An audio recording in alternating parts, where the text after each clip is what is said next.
I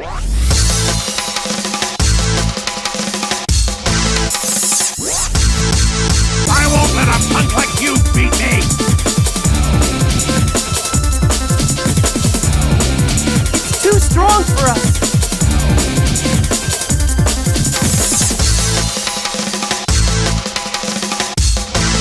I'm gonna get you!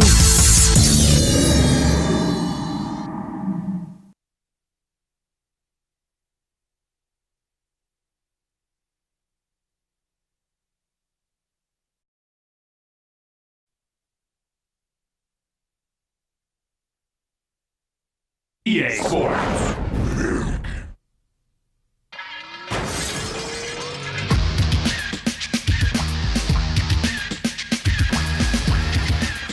There are no coaches.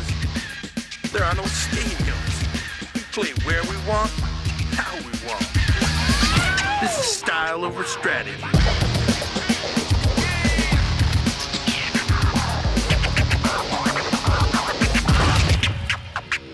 No timeouts, no sidelines.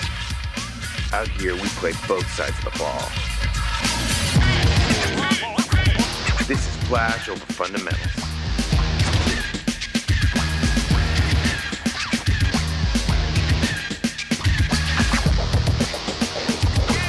We play by our rules. So get ready, because this is who we really are.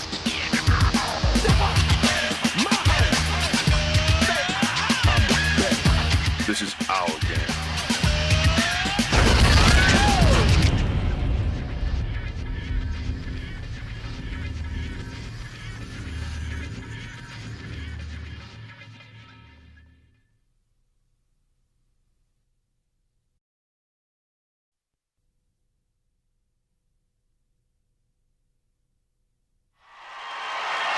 Are you ready? Let's step! There was a period when gaming was going through a time of change, a time of upheaval, a time of revolution. Make that a Konami revolution. This Japanese video game publisher foresaw a turn in the tide of how gamers would play in the future. The first signs of this sea change in gaming came from the music genre, namely Dance Dance Revolution and Karaoke Revolution. The environment was changing, gamers' tastes were changing, they were getting tired of a lot of the same old games. They wanted something new. At the time, dance music and music in general was very popular among the teen market. Dance Dance Revolution was kind of the catalyst blending video games with this growing popularity of music, engaging people in a whole new way, bringing not only visual interactivity but also physical interactivity. So it gets kids up off the couch and actually dancing.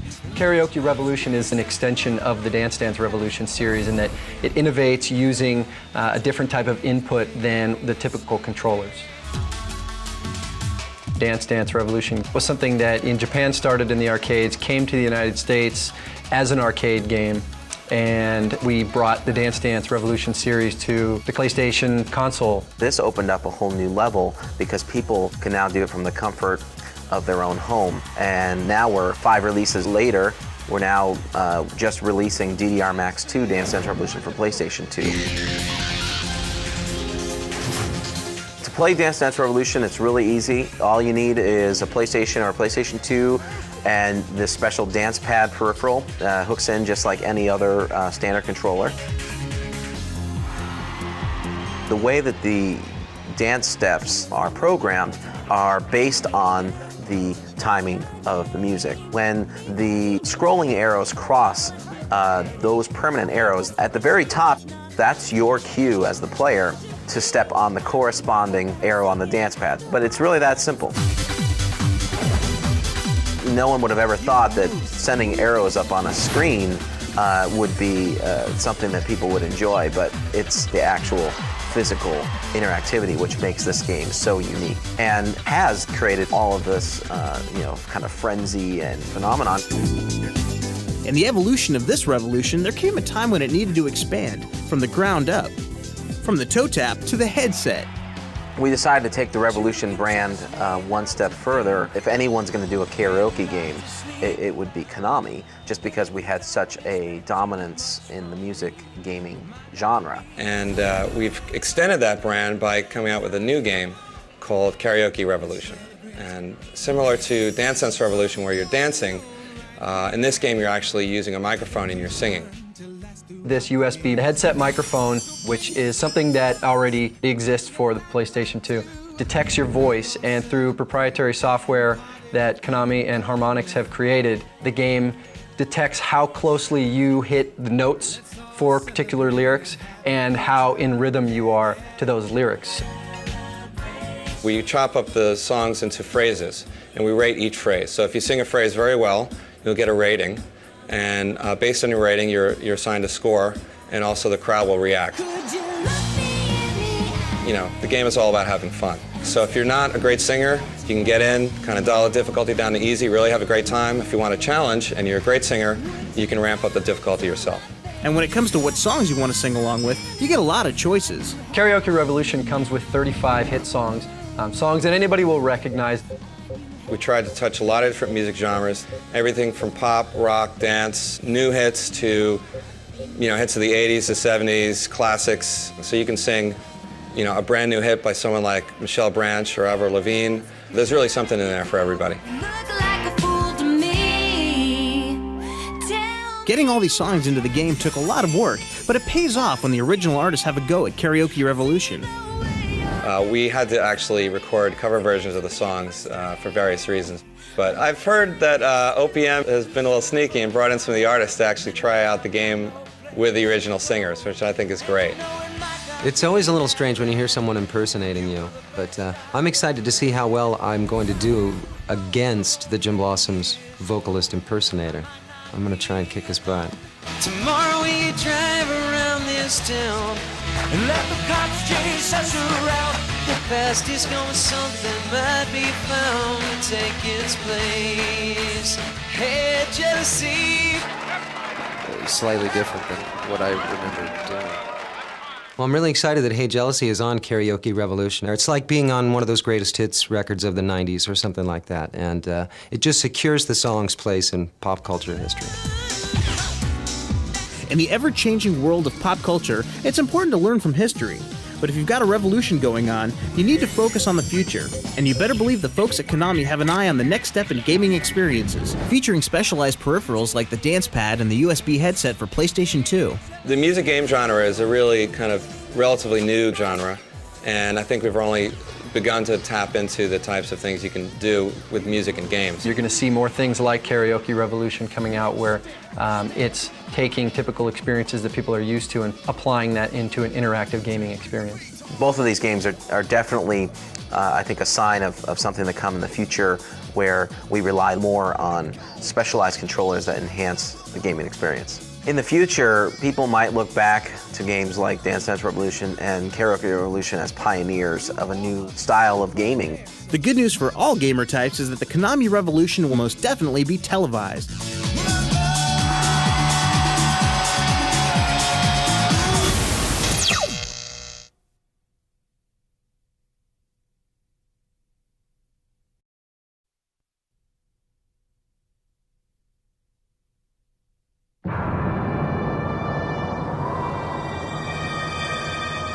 An ancient Japanese garden, the undead lurking behind every corner, and a night that would change these people's lives forever.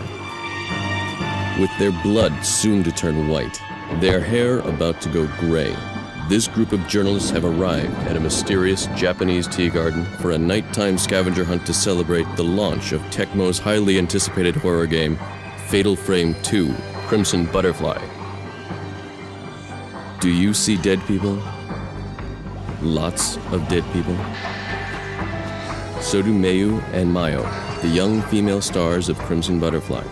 With only a highly powerful sixth sense to guide them, and a special device called the Camera Obscura, the girls are able to fight and capture ghosts by photographing them. It's basically the story of two young twin sisters who find themselves trapped in a lost village that has disappeared from all maps because of a tragedy that occurred during a ritual many years ago. And it's the story of these two girls as they are trying to escape alive from this village.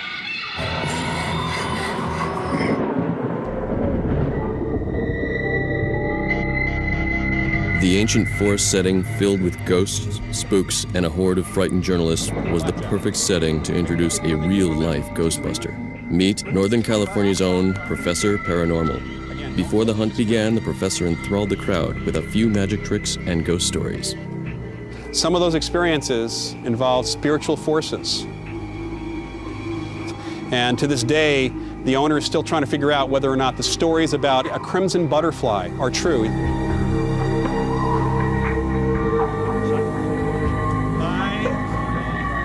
With the extrasensory power of his mystical Ouija board, Professor Paranormal paired people up for the evening's main event, the scavenger hunt.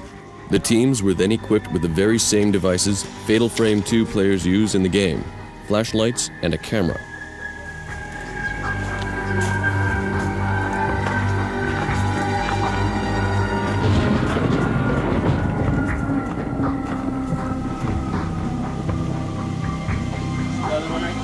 Just like the sisters Mayu and Mayu from Fatal Frame 2 Crimson Butterfly, teams of two were sent on a quest through an eerie setting and encountered a cache of things that do a lot more than just go bump in the night. The original Fatal Frame created a wonderful mythology for itself, but for this installment, the game's designers looked for a story rooted in the past to push the game into the future. Speaking from a chronological time frame, the second game actually takes place 30 years before the first, and we have basically the two twins from a modern time period find themselves lost in this village in the past.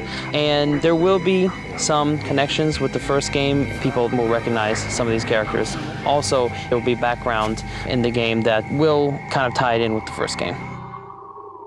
By emphasizing situation and presentation, and working atmosphere and mood in concert with the player's own imagination, Fatal Frame 2's designers have tapped into one of the most surefire ways to instill fear in the player. I think the reason that we were successful in creating atmosphere and terror is by creating horror that appeals to the imagination. For instance, we took the character models and the enemy models and things that were made in the computer, and instead of just putting them into the game as they were, all nice and neat, we purposefully added noise and filters on top of it to make it hard to see so that people would wonder, what's there, what's coming after me. And then we also recognize sound is a very important part of this game. Having spent the majority of his time lately recreating the dark and shadowy world of those no longer among the living, Kikuchi explained what truly frightens him. Personally, I think that the scariest thing for me is probably being alone. That includes, of course, death, but it also includes, being by yourself and not having anyone else around you. And I think that's something that's scary for everybody.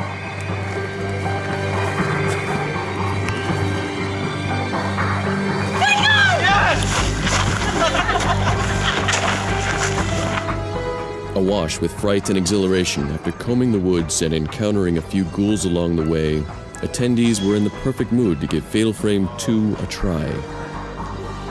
But only in the safety of their rooms. As dawn arose and sunlight shattered an evening filled with fun and excitement, the following morning prizes were awarded to the winners, as well as those who advanced the farthest in the game.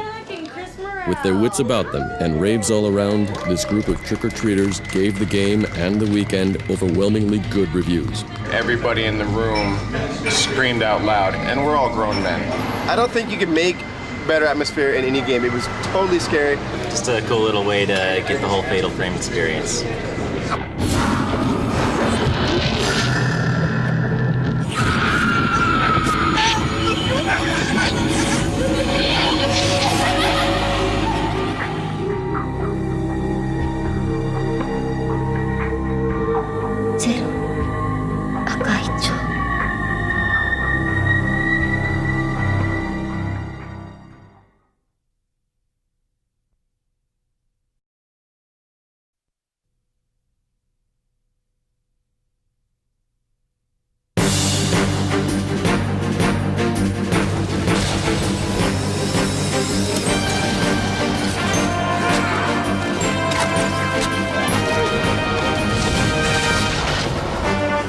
long ago, an evil lord terrorized the world of Vana'diel until the 4 nations came together to defeat him.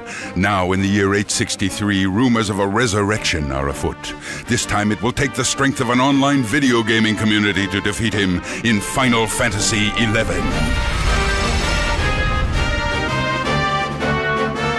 大規模すぎてですね、多分プレイしてる人も Final Fantasy XI has a huge storyline that is quite sophisticated. Although everybody is playing through the overall game for themselves, we created Final Fantasy XI so that people could journey with other people and experience the world together, and they become part of the story itself. The way that we accomplished our dream to bring the world of Final Fantasy into an online game is that we put in a system of missions and quests in which the story is told through. You get to hear about the story in parts, and then you gradually get to view parts of the whole story that makes up the background of Final Fantasy XI. When you start the game, you can choose between 3 countries, the Kingdom of Sandoria, the Republic of Bastuk, and the Federation of Windhurst. Each country presents you with a different perspective of the world, so you learn about the story from your town's perspective until eventually everyone ends up in Juneau, the 4th country, and you get the full breadth of the storyline there. Heroes come in many shapes and sizes, and you must decide what type of hero you want to be. 最初にFinal Fantasy XIを始めるときは当然そのプレイヤーの分身 When you actually enter Final Fantasy XI, the first thing you do is create your avatar or a representation of yourself in this world. So you can select from different races. There's Hume, Elven, Taru, Mithra, and Galka. Well, the first race that you can choose from is the Elvan. The Elvan are tall and are actually very strong, and they are more of the warrior or fighter type of people. Then we have the Hume. This is the most common race in the world of Vana'diel. If you ask what their features are, they look like us. They are good at everything but don't excel at anything. So they are just balanced and equal in all areas. And next we have the Galka, who are also found in the Republic of Bastuk. They are extremely strong, and they live up to 200 years old. With the Taru, we decided to create a race that was small and cute. Some people mistake them for children, but they are adults. But don't underestimate them, because they could be powerful wizards. In the Federation of Windhurst, we have the Mithra. At first, everyone thinks that there are only females because that's all you can choose to play. There are actually male Mithra that exist in the world, but they are very few and far between. They look sort of like cats. A lot of Japanese players actually expect that there will be male Mithra made available eventually. Whether or not that's true, it's not known, but that's what the Japanese public is looking forward to.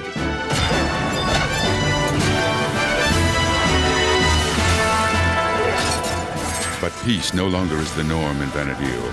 The Kingdom of Sandoria, the Republic of Bastuk, and the Federation of Windhurst all vie for control of the outlying lands, affecting all of its surroundings.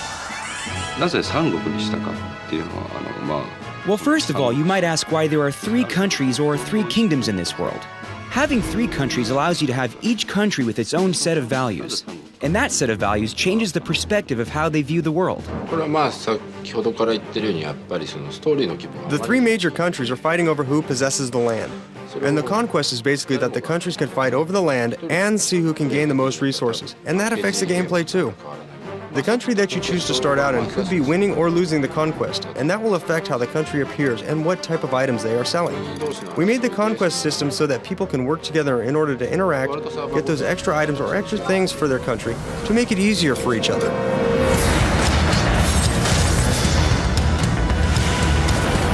Whether you fight for your country or fight for yourself, enemies abound. You must learn to defend yourself and your friends.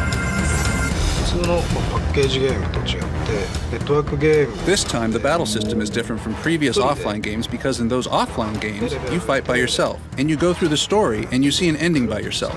Well, this time you are fighting or participating in battles with other people from all around the world, so the battle system had to reflect this. We wanted to create it so that you can chat with people while you're fighting. So we made it once you choose to fight, it begins an auto-fighting sequence so that you can chat with your friends while you are battling. But it's not that simple.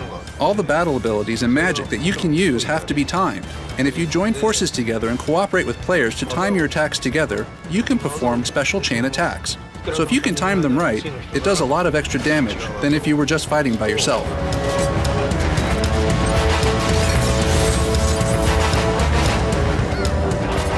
One cannot succeed in this world alone. You must seek out help from others and form powerful alliances. In Japanese, we use the word kizuna, that basically translates to be connections or bonds between people. And that is the basis of Final Fantasy XI. In the Final Fantasy Online experience, up to 6 people can form a party and travel together.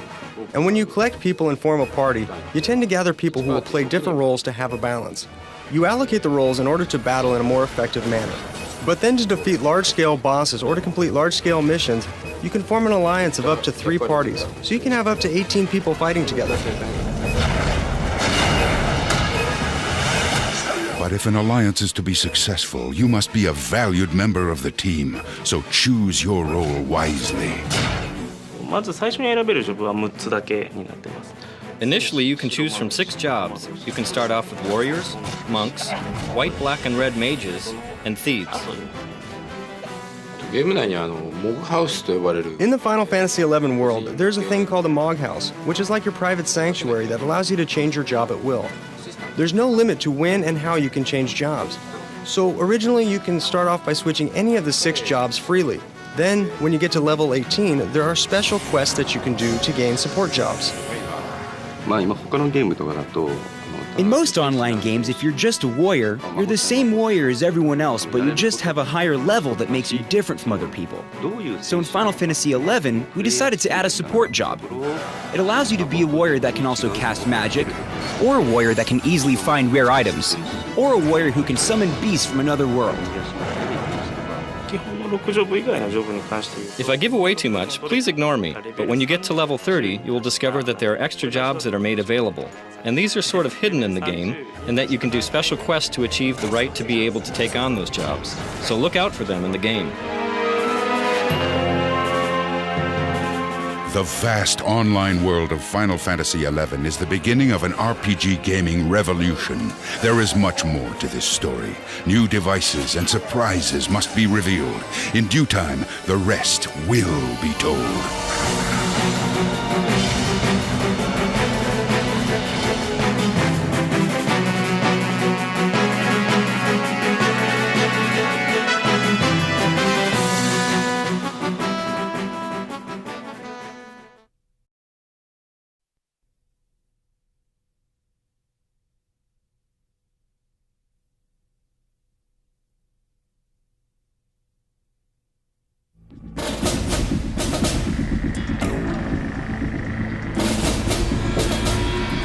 There are so many things that go into making a great video game, such as the storyline, gameplay, or graphic environments. But all of that is useless unless the game sells off the store shelf. You may not be able to judge a book by its cover, but you better get a good idea of what a game's about when you look at the package front. We want to be able to get the shot that excites the gamer, excites the consumer, and shows them something that they've never seen before. I think people just don't understand the amount of effort that goes into it. This is a package that sits on a shelf with thousands and thousands of other games. And how do we attract the buyer, the consumer, to this particular package? That's the challenge. And to meet the challenge, it takes a lot of coordination and cooperation, especially with a game like SOCOM 2 that prides itself on being authentic down to the last detail. To get the most realistic gaming experience, the developers, designers, and producers have been consulting every step of the way with the Office of Naval Special Warfare and SWIC, the boat warriors who support special operations missions. So when it came time to create the game cover for SOCOM 2, an enormous effort would be required by the PlayStation team to retain that realism while creating a dramatic and dynamic look. There are so many opportunities here to show the game itself. We're going to try to carry it from a still image and translate that into a final product to touch the consumer. It's a tall order that needs to be filled in a well-planned photo shoot involving a lot of people and even more equipment. In order to make this happen, we need to have a clearance from the Navy, not only for our team that will be down there to make sure we get the shots we need, but the photographer and his crew. We need the Navy SEALs and their team. We need the Naval Public Affairs Office. Bringing all that together, it's a little complicated. The PlayStation Underground tagged along to provide a glimpse behind the curtain of the process and procedure of creating the photo materials for an incredible game. You know, we can talk to the Navy and say, would you guys do this? On a mission, would this be done? What kind of things would be done here?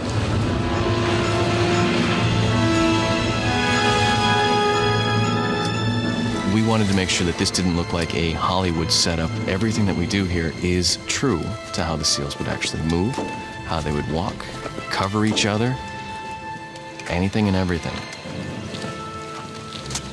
For this particular package front, we are aiming to put the SEALs in the water and have them coming out of the water. So this is the final sketch that we have. This is what we're going to be trying to match as close as possible. We're looking to capture water coming off these SEALs' faces, the urban settings, the elements, the dirt, the grime.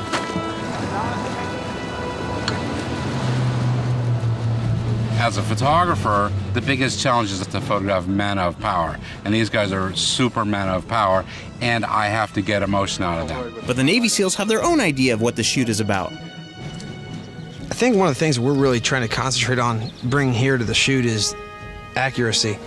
You know, we've seen thousands of movies where we look at a picture and think, my God, what are they doing? That's ridiculous. It gives America somewhat of an insight to what we do every day.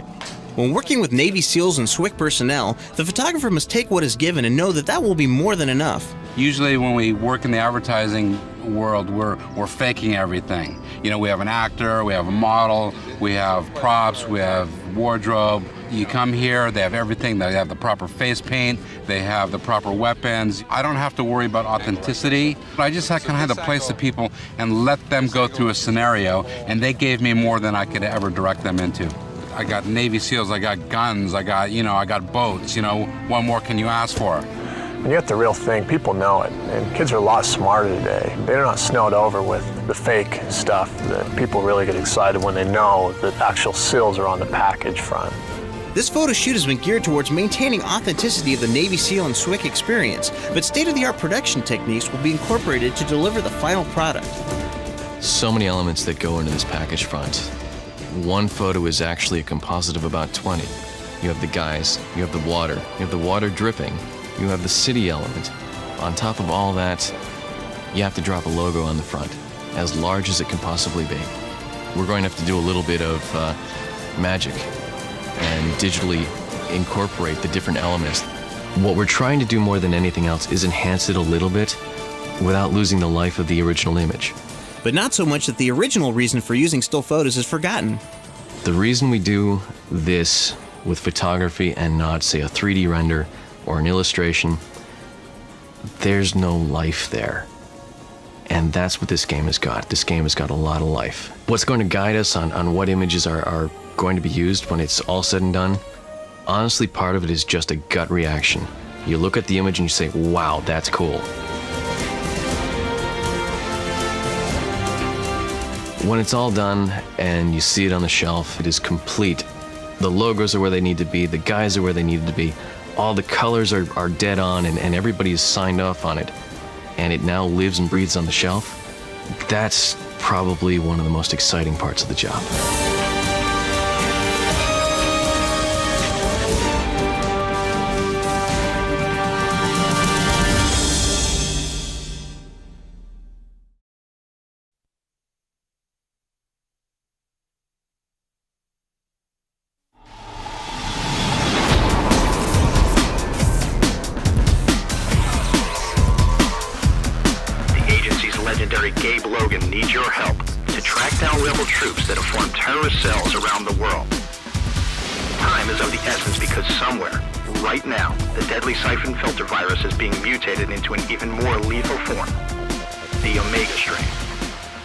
The agency is trying to track down where the Omega strain is coming from.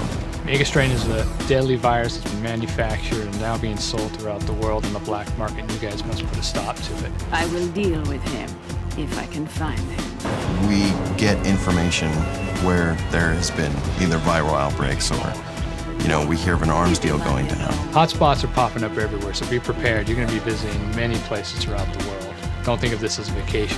Move it! They're coming from everywhere! Give us some cover here! Before you go globetrotting, you better understand that not all is what it seems at the agency, and the chain of command has a few weak links. One more thing. He was part of an agency that was a pretty legitimate agency as far as he knew. He learned that his bosses were the ones who were trying to control the siphon filter virus for their own uses. Gabe's had a colorful history, but now he's calling the shots and is in charge of this agency. I'm counting on you. Listen up, rookie. We won't let you go running off half-cocked. You need to prove yourself around here. So get yourself an identity and get in the mix. You start out as a basic field agent who has no authority and no power and no respect. Each agent should be distinctive, so when you see them in the field, you know who they are. As you proceed through the missions and gain levels of clearance, you unlock access to more and more customizable features. Now that you've made yourself all pretty, it's time to grab some hardware. The armory is packed with everything you'll need, but choose wisely because you can only carry 4 weapons at a time. The agency has over 100 weapons in their arsenal. These weapons range from handguns, pistols, to machine guns, submachine guns. Only being able to carry 4 weapons makes it a much more interesting experience to say, okay, well, I know that I need a shotgun, a sidearm, and a hand taser for this mission. Now, we all know that you think you're a lone wolf, hotshot. That's why we recruited you. But to make it through this ordeal, you'll probably need to hook up online with up to 3 other agents and co-op your way through 17 levels. In multiplayer mode, the agent chooses to play online using the broadband adapter. It is basically the same mission as the single-player mission with additional components that could be unlocked through cooperative moves. In your mission, there might be C4 lying around that you just can't see. But with a team member, if you guys lift yourself up and get that C4, it opens up a whole new ball game. There's also bonuses and unlockable items that you can only get by playing with your team members. If you want to function efficiently as a team, you got to be hooked up with the latest communication and location devices, and the agency provides the best. There's a variety of systems that we have in place to be able to communicate with other agents that are in the mission with you. You'll bring in headset gear, which will allow you to communicate with other agents that also have brought in headset gear. Be careful down here. We actually have a quick chat that we actually put into the controller with the digital pad, where you can do really quick and customized messages to your teammates. The new 3D maps will help the agents because on the map, they're able to select objectives, and then when they return to the game, the objective will be displayed on the compass. You're going to need a compass and a map to orienteer your way through these missions. The world you'll operate in has become much more intense and complicated. The gameplay enhancements are incredible. Everything that we've done, we've pushed to the next level. One of the key things that we put together is being able to tie the character with the control. It's a much more fluid system, so you're able to react to the environment. Hopefully all of your training will enable you to react correctly, because one false move has dire consequences. The criminals are wily, they're everywhere. You're dealing with the best in the world, unfortunately. These guys are well trained and lethal, and mistakes cannot be afforded on this mission. If you want to survive and defeat these evildoers, heed these words of advice. Learn the controls at hand and master the ability to use them. This target lock is your friend. Watch out for the enemies, watch their movements. Know where your waypoints are, know how to cover. Going from green to red will dramatically increase your ability to effectively deal with opponents.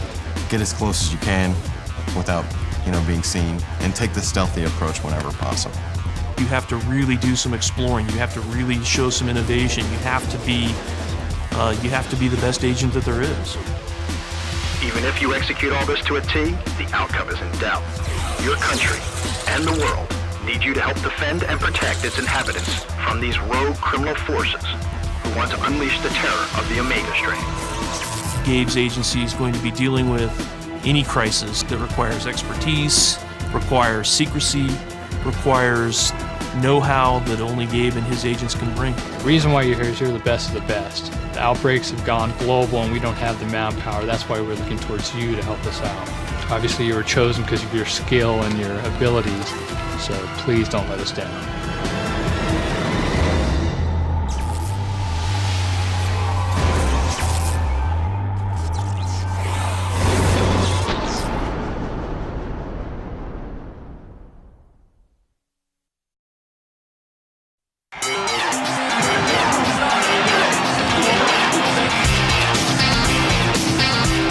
probably heard of the streak. We're not talking Joe DiMaggio or Cal Ripken Jr. or even the '72 Miami Dolphins.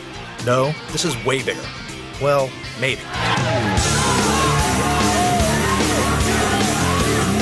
It all has to do with the game before the game. It features one representative from each Super Bowl team facing off against the other in a virtual version of the game on 989 Sports NFL Game Day, just days before the actual game. This contest is one of the marquee events of the sports and video game bonanza during Super Bowl week. In 1996, Charles Haley of the NFC's Dallas Cowboys defeated Carnell Lake of the AFC's Pittsburgh Steelers in the inaugural game before the game, starting a streak that is still alive today. We want to welcome you all here to the 8th annual Game Before the Game. The winner of this matchup has won the Super Bowl, 7 out of 7, which is incredible. When Tampa Bay's Keenan McCardell defeated Oakland's Charlie Garner in last year's game, the team of the winner of this matchup has gone on to win the Super Bowl an incredible 8 times in a row. Congratulations to the Tampa Bay Buccaneers. Now, some may say the streak's a coincidence, but others would counter that it's the realistic gameplay that comes from the attention to detail and data collection and motion capture that goes into the game's development. NFL Game Day from 989 Sports has provided a dynamic platform for the gamer representatives of the AFC and NFC champions that is carried over onto the PlayStation 2. And make no mistake about it, these players take the game seriously. Come on, Keith!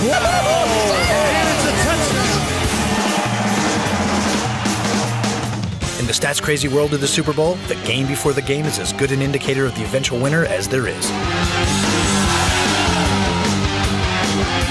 Be on the lookout for this year's matchup, airing live January 31st in Walmart outlets to find out if the streak continues. And you just might have the inside scoop on the winner of Super Bowl 38.